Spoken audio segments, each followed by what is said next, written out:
I'm Eliza Collins. I'm a national politics reporter at the Wall Street Journal, and I'm really looking forward to this conversation. We're talking about the American economy on the global stage, so lots to talk about. I'm joined by Senator Cynthia Lummis and former Senator Kyrsten Sinema. Senator Lummis is a Republican from Wyoming. She's held just about every elected office in politics. She's a member of the Senate Banking Committee, among others, where she chairs a subcommittee on digital assets. Senator Sinema represented this state as a Democrat and then an independent. She was known as a top bipartisan deal maker, with some senators who have been around this weekend involved in some of your deals. She's been really busy since leaving the Senate. A few of her roles, though not all, President and CEO of the Arizona Business Roundtable, Senior Counsel at Hogan Lovells, and a member of the Coinbase Global Advisory Council. And she's got other roles as well. But let's start with the big topic on the global stage, which is tariffs and trade policy. We don't know what President Trump's final package will look like, but we do know we've already seen substantial effects. The IMF has lowered its global forecast for economic growth, the US economy has contracted, and companies have started raising prices. Senator Sinema, let's start. A survey this week of top business executives found 84% were concerned about the current climate affecting their businesses. You're probably working with some of these businesses, and I know you're talking to the administration. Can you talk about what their concerns are, and are you optimistic that they can actually get addressed? Absolutely. So first, I think it's important to kind of set the stage here. Number one, it's important to know that President Trump believes in tariffs. Like, he actually believes in them. And so it's unlikely, and by unlikely I mean it won't happen, that you'll see all the tariff policy go away. In fact, if we think back to Trump 1.0, you'll recall that he instituted tariffs on aluminum and steel. And at the time, everyone's hair went on fire, and then, we got used to it, and then we got through it. And this time, Trump 2.0, we've seen an administration that is behaving differently than Trump 1.0. Basically, what happened when Trump got elected this time was, one, he expected to get elected, and two, he said, I'm not going to let happen to me in the first administration happen again. In his first administration, when he kind of didn't expect to win, his advisors convinced him to hire what I call the normies, a bunch of normal people, to be his advisors and his cabinet. And you may recall, he hated them. And so he churned through them quite a bit. And this time, he is leading with his own values and what he wants. So he has chosen a team of disruptors. And with disruption comes both challenges, but also incredible opportunities. And so because he's chosen a team of disruptors, he has lots of different opinions within his own cabinet and team talking to him about what their thoughts are on his core beliefs. So, tariffs. He believes in tariffs. What we also know about Trump, the second thing to remember, is that Trump's negotiating style is to take a javelin, throw it as far as he can across the field, and then to negotiate backwards from that javelin. And he's just gotten much better in the last 4 years. His arm is so much stronger than it was in Trump 1.0. So he's able to throw that javelin farther than he did before. And what that means is that the negotiating space for tariffs is much larger than it was in his first term. So what do we expect to see come out of the tariff conversation writ large? Look, the aluminum and steel tariffs are going to stay. Auto tariffs, probably going to stay. He believes in those fundamentally. But the tariffs that he's imposed on other countries are all a subject of negotiation, right? He's got that javelin out in the field, and he's negotiating backwards from that javelin. Now, we know that he and his team are in individual bilateral negotiations with many of the countries that in the past refused to talk to him about tariffs, but now they kind of have to. So what does that look like for us, and what does it look like for businesses? Well, in the short term, it does mean disruption, which again is intentional, right? That Donald Trump uses disruption as a tool for negotiating. So that disruption is going to continue for a while. But what will we see in the long-term outcome? I think you'll see trade agreements between the US and individual countries become much more fair and equitable Not in every case, but in many cases. The one outlier, and you guys will recall, this was part of the conversation I had with Senator Lankford yesterday. He gave examples of Australia and Israel, but the one outlier that we just don't know how it's going to end up is China. Because the discussion with China is not just about tariffs and that imbalance in our economic relationship, it's also about national security and the larger geopolitical scale.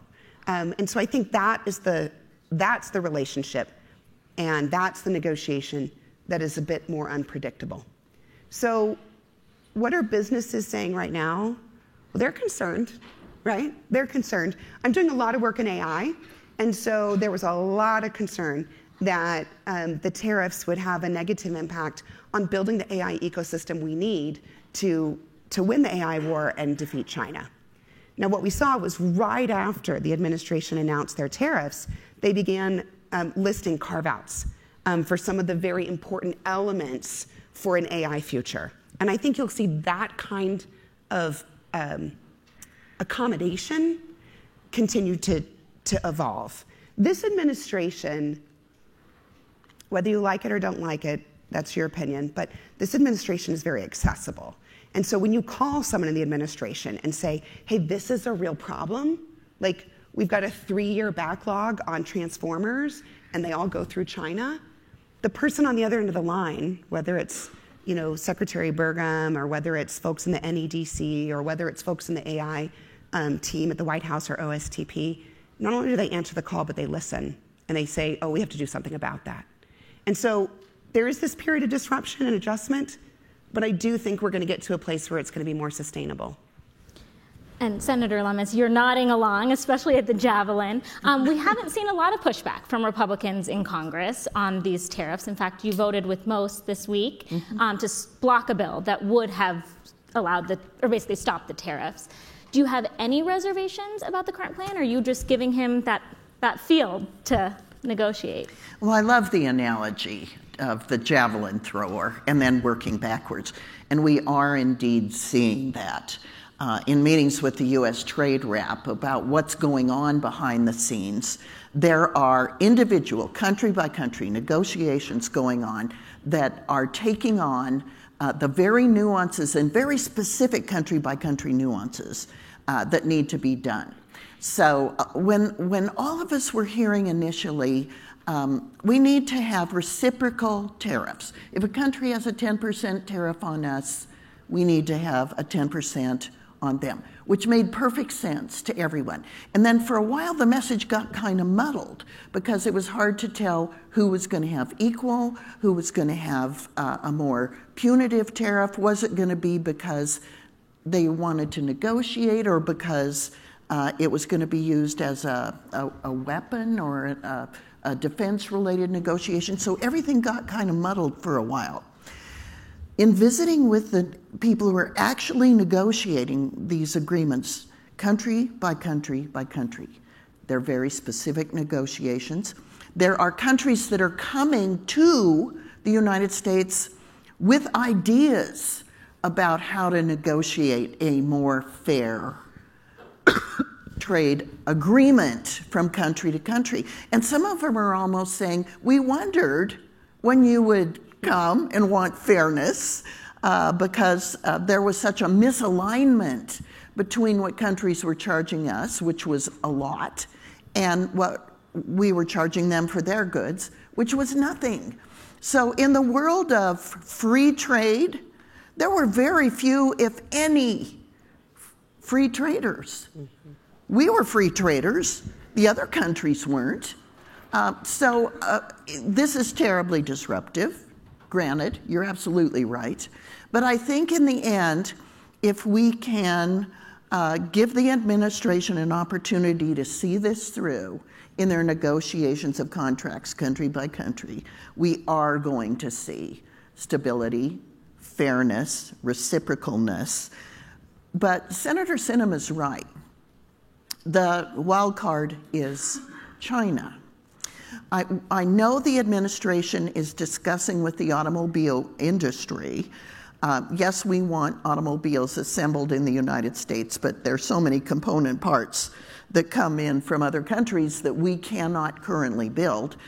there has to be some give and take there. There has to be some give and take with Canada. There are so many northern states along that border that either manufacture raw goods coming in from Canada or vice versa, that we need to have very tailored agreements with Canada. China is the wild card. But here's the amazing thing about China that all of us forget, including those of us who are in the Congress. What China says publicly and what we say publicly about China is not always what's happening behind the scenes. And there are discussions that go on behind the scenes that are probably more tailored towards the countries having dialogues that don't appear to be happening in public. So we're all a little pensive about where things are heading with China, but I'm not pensive because I think that there are no discussions going on. Okay. One more thing I would just say, and that is most Americans probably have never seen or heard from Ambassador Greer. But knowing who he is, I think, is important for this conversation. He was chief of staff to Ambassador Leitzinger in Trump 1.0. And he's a very understated guy, but he is a staffer. He is a staffer. This guy is very smart and very methodical. And I've had an opportunity, knew him during the first administration, had an opportunity to talk with him multiple times during Trump 2.0. And when he's the one who's tasked with doing the bilateral conversations with a country to get to the nuts and bolts of an agreement, you can trust that it's going to be very detailed, very precise, and very careful. That's who he is. Yeah. So you both sound pretty optimistic that at least the field will get much smaller. Oh, yes, it's going to get better. It is quite disruptive until then. Yes. Yeah. And it's a matter of timing with regard to how long this disruption will occur and what the ripple effect of extended disruptions might be. Yeah. But I think that's why this administration is working as fast as it can, faster than you might imagine, to try to wrap up some of these case-by-case trade deals, especially with the countries that came early on, with a willingness to negotiate about things that where we even have no trade with them. Right. They'll say, oh, well, we actually do buy all of our soybeans from another country, but we'll buy them from you if that helps you understand some of the things we need. So very open discussions going on. Okay. One area you're both very focused is the cryptocurrency industry, the digital asset space. You've both expressed a lot of optimism about how President Trump has embraced the industry, particularly compared to the Biden administration. Senator Lummis, let's start with you because you're actually working on the legislation. Can you give us an update? And it seems like there could actually be a bipartisan deal and movement on legislation in this space. Is that true? Yes, and I want to, part of the stage for that was set when Senator Sinema was in the Senate. So early on, we started putting together the Financial Innovation Caucus, working with our staffs and the staffs of other offices to begin to educate and inform staffers who are advising their members about policy issues. So we began working on things like market structure. How do you tell a commodity from a security? And should we use the existing banking or financial services market structure or create a whole new structure specifically for the digital asset industry? And we were involved in deciding to try to use the current structure with which people were familiar. So Senator Sinema was in on this from the uber beginning. Yeah. So we're finally, before it was cool. That's what I was going to say, you guys, cool. It was probably kind of a lonely caucus. It was. We were talking right before this and about how we were both working on some of the same issues.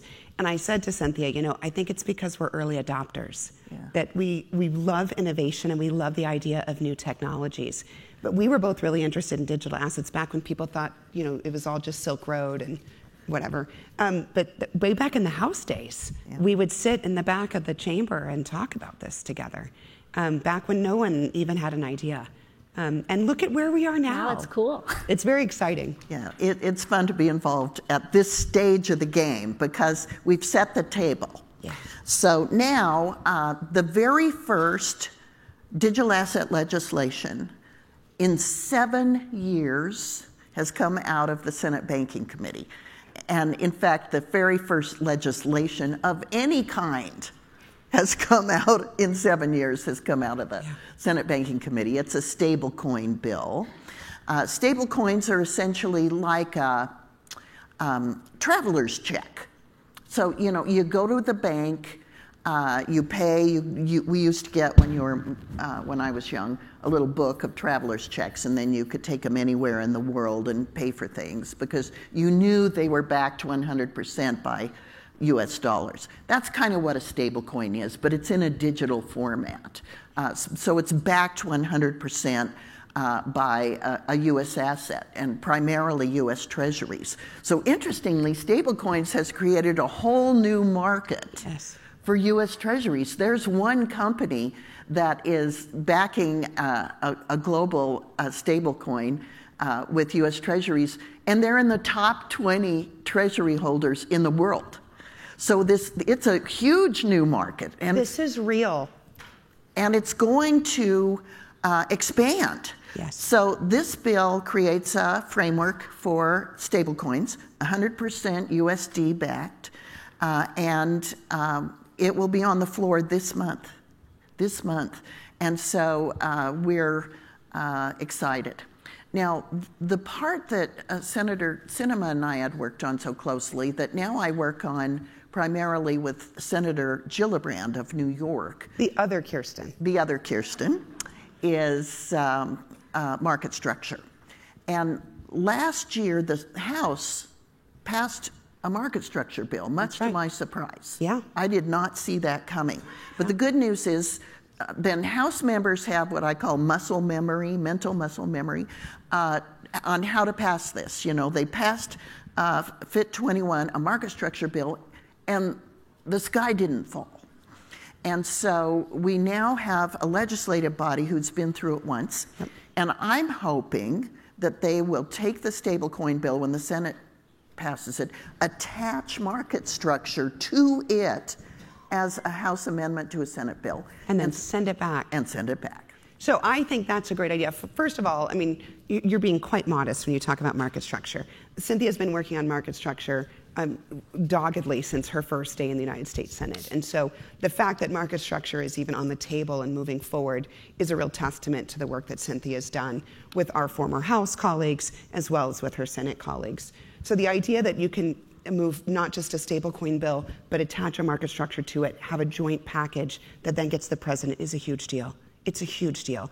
And both of these pieces of legislation need to happen in order for us to create the true ecosystem for America to continue to be the leader in cryptocurrency for the world, and for us really to maintain that USD dominance. What we're seeing happen in the private sector as a result of the movement in Congress and the very methodical, disciplined, and strategic actions by the administration on crypto. That's not true in every area of the administration, but in this area, they are taking very strategic, very disciplined action. And I think rolling out crypto policy at the federal level in a really strategic way, this is going to allow not just newer crypto companies, but also traditional financial services companies to engage in the world of crypto in a way that continues American dominance. This is exciting, because as of last year, we were risking falling very, very deeply behind. When Gary Gensler was the head of the SEC, he unfortunately used the agency as a tool to create regulation through enforcement, which is just a horrible way to create policy, period. But in particular, it really stifled the ability for crypto not just to grow and flourish, but to become a mainstream tool for currency in our country and globally. So is the administration working with you guys? They're aware of, your plan to try to attach these two. Are you confident that the president will sign this legislation? It's been fascinating.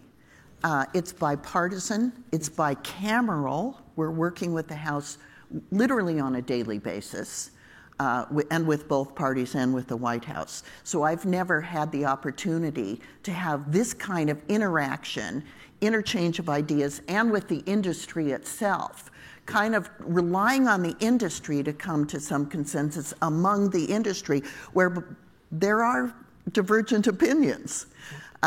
Depending on what your use case is for a digital asset. So there's different opinions among them, different opinions among Democrats and Republicans, depending on your regulatory approach, whether it's heavy or light.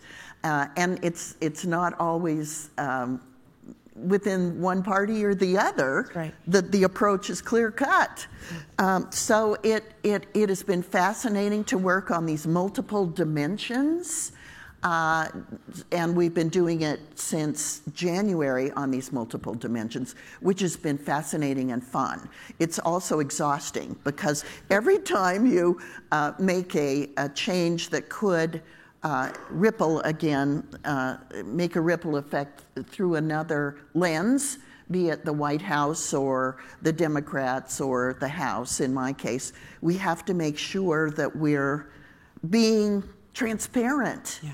I don't want anybody to think we're trying to slide things in under the door. Right. And the way to keep trust, and it was such a hallmark, I think, of Senator Sinema's service in the United States Congress.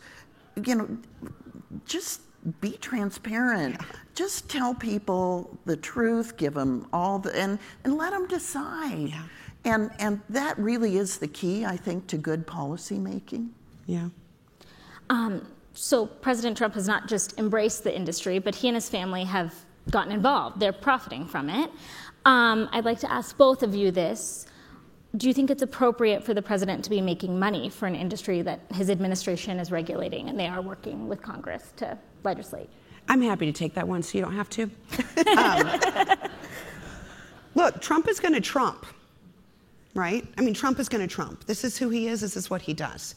In my opinion, it's not excellent for the movement that we're trying to do to mainstream this very important new freedom-based form of currency. Yeah. It's not great. Is there something that can be done about it? No, Trump's going to Trump, right? I mean, he did the same kind of thing in Trump 1.0. It's just it wasn't digital currency back then. He did it with like a hotel or whatever. And, that's who he is. So what I advise folks to do who come to me kind of like wringing their hands about this is to say, look, Trump is going to Trump. If something is illegal that's happening, we should refer it to appropriate legal agencies so they can take action. But if it's just unsavory, I mean, Trump's going to Trump. So Trump's going to Trump. Putting that aside, what do we actually want to get done here for digital currency? And I think the appeal to both Republicans and Democrats is, for digital currency, in my opinion, is not a partisan issue, right? There are folks that I've worked with who are quite liberal Democrats who are very supportive of digital currencies because it allows communities which have historically not had access to traditional financial systems to have total decision-making and total economic freedom where they get to make their own decisions even if they can't get a traditional loan, if they can't get access to banking. This is incredible for historically marginalized communities that have been left behind. So what I would say to them is, don't let the Trump being Trump get in the way of what we've got to stay focused on here, which is that this is really good policy that's going to help lots of people across our country. Yeah, and I would add, thank you. Thanks for your willingness to take it. I have said publicly that it gives me pause that Trump is doing this. But as you know, Trump also peddles Trump watches. Buy a Trump watch. It's Trump time. Don't condemn. He had steak for a while. And he had his own steak. Yeah, he was selling steak for a while. Don't regulate the watch just because Trump is trumping. trumping watches. So this is something that an asset class that is very ready for the 21st century, and we're behind. We're behind Europe. Yes. We're behind Singapore. But we can leap back ahead. We can right? leap back so ahead. The actions that the SEC has taken this year have been phenomenal. The president's appointment of David Sachs as the White House AI and crypto czar was phenomenal. David Sachs is the perfect person to lead this. I'm biased because we're friends, but he's super smart and he is the right one to do this. The whole of government approach, I mean, this is good stuff. And it's going to benefit traditional banking as well as individuals who are unbanked or underbanked. It's going to benefit our country in terms of making the US dollar more secure as the world's reserve currency. Yeah. But if we sit on our hands and wonder what might happen if we do this, we're going to lose. Yeah. So it's definitely time to move forward on this. It's really an interesting bipartisan coalition that has come together on this issue, for sure. One other space that you're both working in the digital disruptor, is AI. Senator Sinema, you have lots of roles, and another one is you're chair of the new AI Infrastructure Coalition. Can you tell us what that is, what you're doing, and why it is so important to create a space for the U.S. to get ahead on AI? I'm so excited about this. So earlier this year, I launched the AI Infrastructure Coalition, and I chair the coalition. It's a DC-based organization. My co-chair is actually former Congressman Garrett Graves of Louisiana, who we served with. Great guy. He's so smart. Yeah, he is. He just retired last year as well. And Garrett was known in both parties, without question, as the expert on energy, permitting, transmission, NEPA, et cetera. He's super smart. And so he and I are co-chairing this effort. I would like to take credit and say this was my idea. It was not my idea.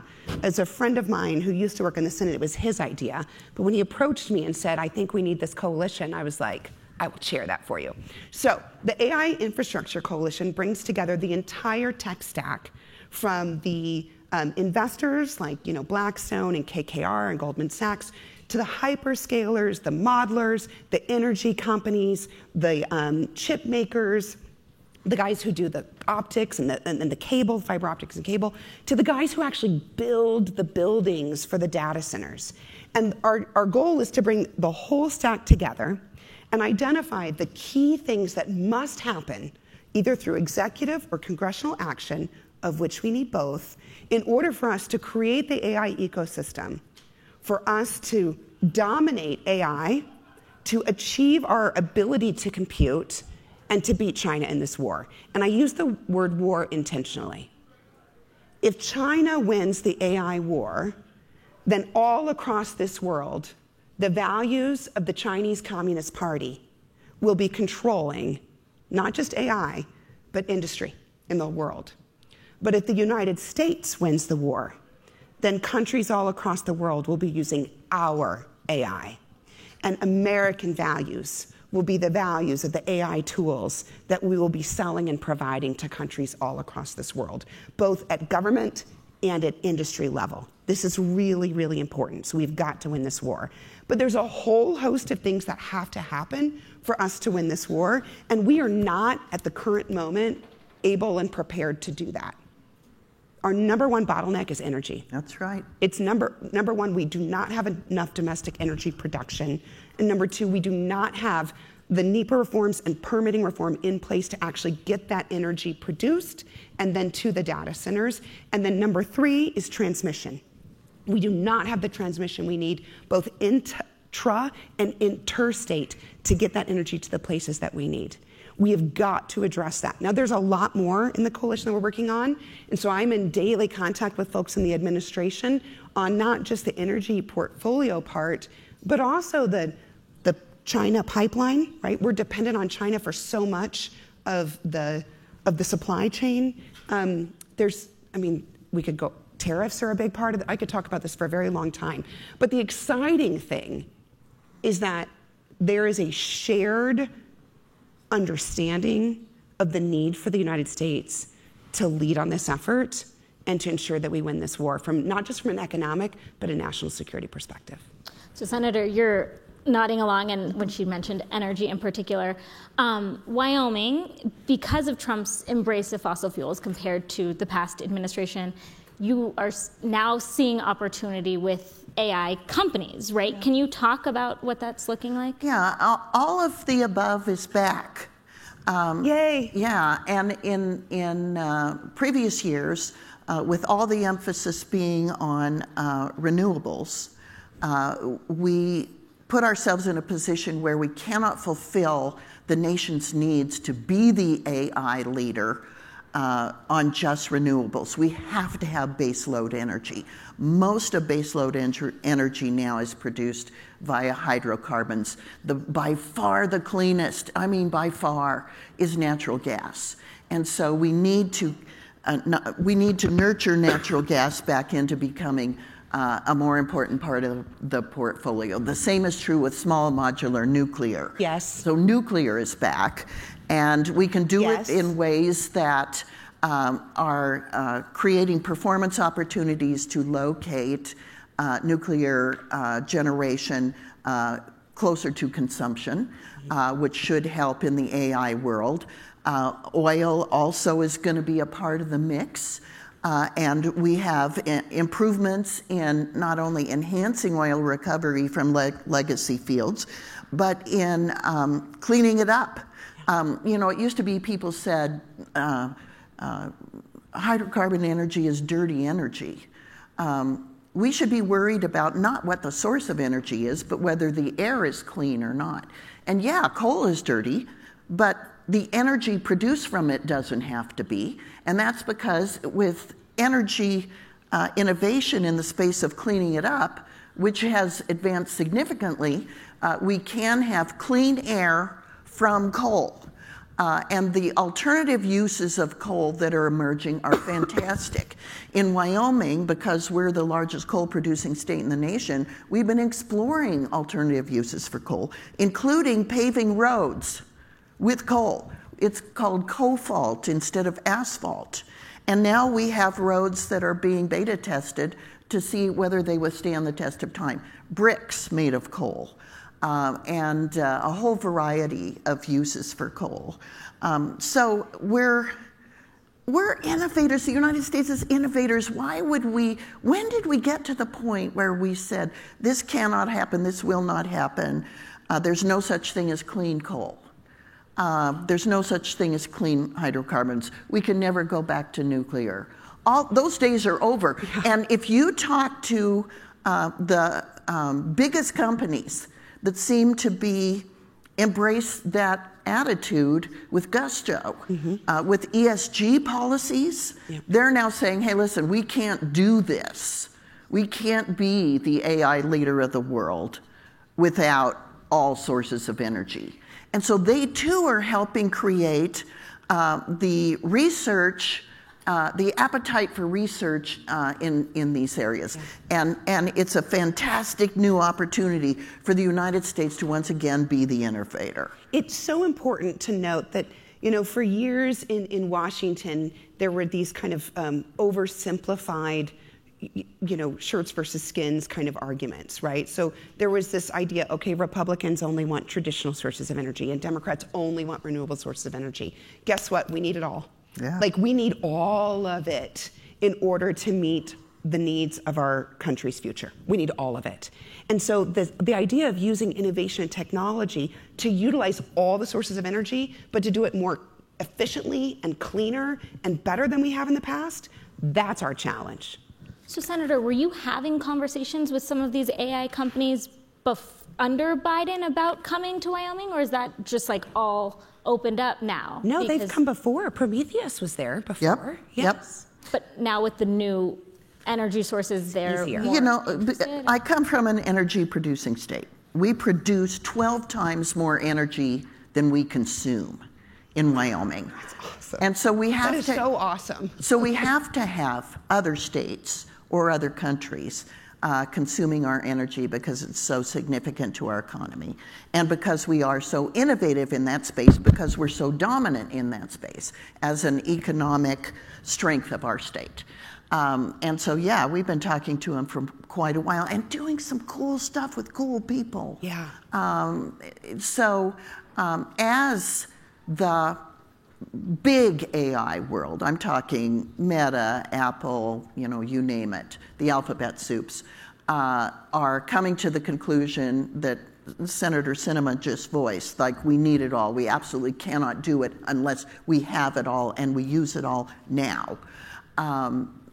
We're finally finding some partnerships in ways that we can utilize American energy in America to make America the AI innovator, the digital asset innovator, and make our footprint, as Senator Sinema mentioned, with regard to are we going to use AI to have Chinese values or AI to have American values? We're going to use it to have American values, but we have to develop our energy in order to do it, including nuclear. And some of the stuff that's going on in nuclear is incredible, absolutely world class. But you've also talked about fission and fusion. Yes. So Sorry. there's incredible.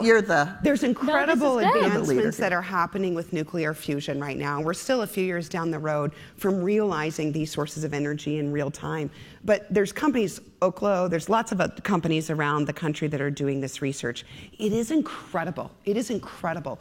And when I have chills, when we're able to realize that technology and turn it into real production, it's going to allow us to have much, much greater amounts of energy in a much more efficient, from an energy perspective, but also cost-effective way.